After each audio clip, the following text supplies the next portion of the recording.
Welcome to Right versus Left News, your daily briefing on the stories that matter, told from both sides of the aisle. I'm your AI host, Chris, and each day I bring you the most important political and cultural news, with perspectives from conservative and progressive voices.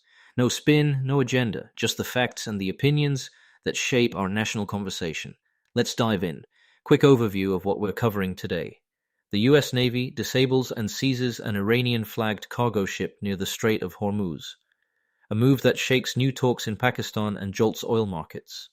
Houston limits when city police can work with ICE, triggering a state funding freeze and a court fight with Texas leaders.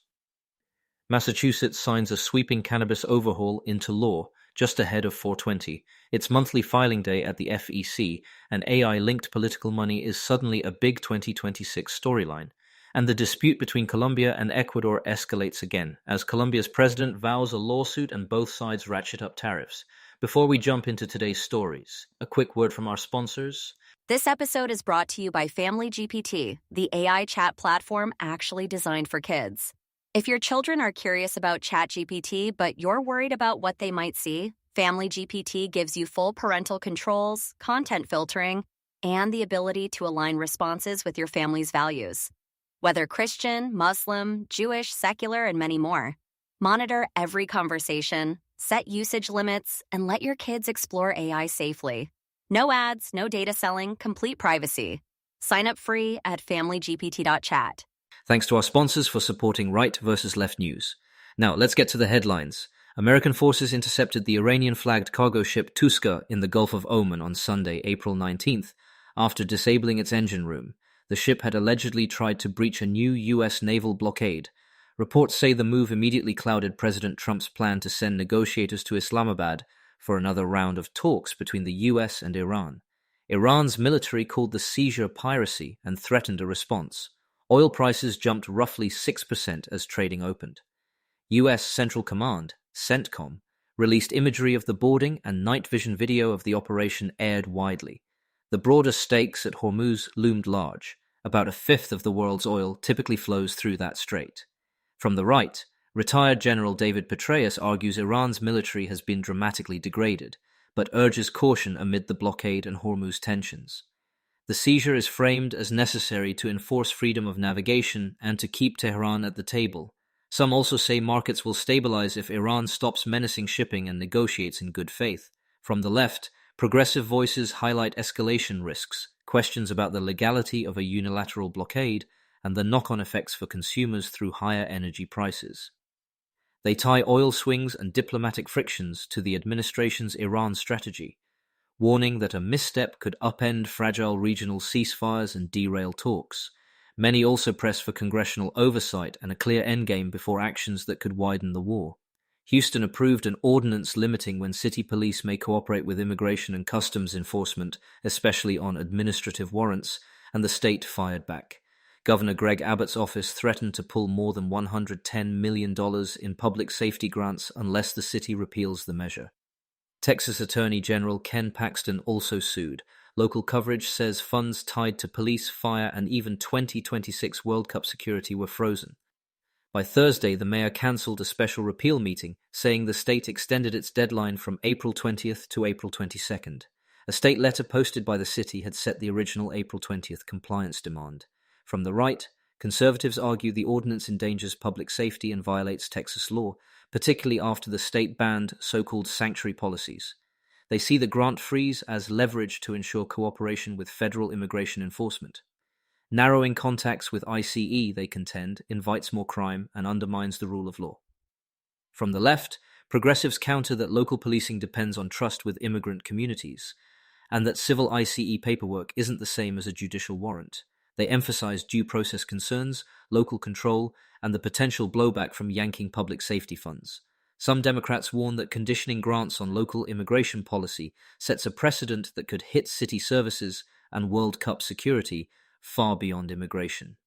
On Sunday, April 19th, Massachusetts Governor Maura Healey signed a major cannabis reform bill that restructures state oversight and loosens some rules, just ahead of 420. The law shrinks the Cannabis Control Commission from 5 members to 3, all appointed by the governor. It also adjusts license caps and governance after past turmoil. The Commission posted guidance saying it will implement the new mandates, and recent bulletins flagged a doubling of personal purchase and possession limits, from 1 ounce to 2, once the law takes effect. Many local outlets frame it as a reset for a sector under pricing stress. From the right, skeptics warn about concentration of market power as license caps expand, question aggressive normalization around 420, and prefer stricter public health safeguards, especially on impaired driving. They also bristle at consolidating power under the governor's appointees, arguing the regulator could become more political. From the left, progressives cheer easier access and cleaner rules after years of bureaucratic gridlock, while calling for strong equity programs and guardrails on big operators. Many frame the bill as overdue modernization aimed at stabilizing businesses and improving patient access on the medical side. We'll be right back with more of today's news after this brief message. This episode is brought to you by Family GPT, the AI chat platform actually designed for kids. If your children are curious about ChatGPT but you're worried about what they might see, Family GPT gives you full parental controls, content filtering, and the ability to align responses with your family's values. Whether Christian, Muslim, Jewish, secular, and many more. Monitor every conversation, set usage limits, and let your kids explore AI safely.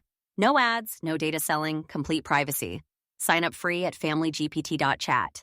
Thanks again to our sponsors. Now back to the news. It's April 20th, which means monthly FEC reports are due for National Party committees and monthly filing packs. Today offers a snapshot of who's raising and spending as we barrel toward the midterms. Recent coverage has flagged a wave of AI-focused groups stockpiling cash and building scorecards to influence primaries and policy debates. Non-partisan trackers show party committees and PACs already sitting on significant war chests heading into 2026. From the right, commentators argue Washington should set a light-touch, uniform federal AI framework and preempt a patchwork of state rules, warning that over-regulation could undercut competitiveness and national security. They also cast well-funded AI groups as a counterweight to big tech lobbying and blue state restrictions that, in their view, stifle growth. From the left, progressives focus on money in politics concerns. Who funds these AI groups, how transparent their spending is, and whether new tech money will skew policymaking. They push for disclosure, guardrails on industry influence, and substantive privacy and civil rights protections in any AI bill. Data from nonpartisan watchdogs fuels calls for tougher campaign finance transparency. On Sunday, April 19th, Colombia's President Gustavo Petro said he would sue Ecuador's President Daniel Noboa over claims that Petro had ties to the gang leader known as Fito, deepening a months-long trade war. In recent weeks, Ecuador hiked tariffs on Colombian imports to 100%, and Colombia matched, after earlier rounds at 50%.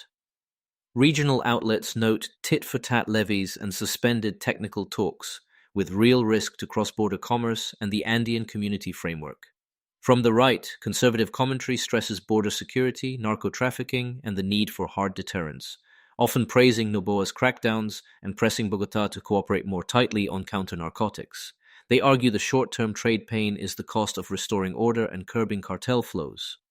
From the left, progressive voices warn that both leaders are escalating rhetoric that punishes workers and small businesses on both sides of the border. They favor de-escalation, rolling back punitive tariffs, and restoring diplomatic channels, while scrutinizing the human rights implications of militarized countercrime operations. Coverage emphasizes the economic hit alongside the political brinkmanship. Quick recap. The U.S. seizure of an Iranian ship is roiling markets and diplomacy. Houston's ICE fight spotlights how immigration policy collides with city budgets. Massachusetts's 420 Eve cannabis reset could reshape a major state market. Today's FEC deadline will reveal who's fueling the 2026 fight, including new AI money. And tensions between Colombia and Ecuador are rising with lawsuits and tariff walls. We'll keep tracking each as they evolve. That's it for today's episode of Right versus Left News. Remember, understanding both sides isn't about picking a team, it's about being informed. Subscribe wherever you get your podcasts, and join us tomorrow for another balanced look at the day's biggest stories. Until next time, stay curious and stay informed.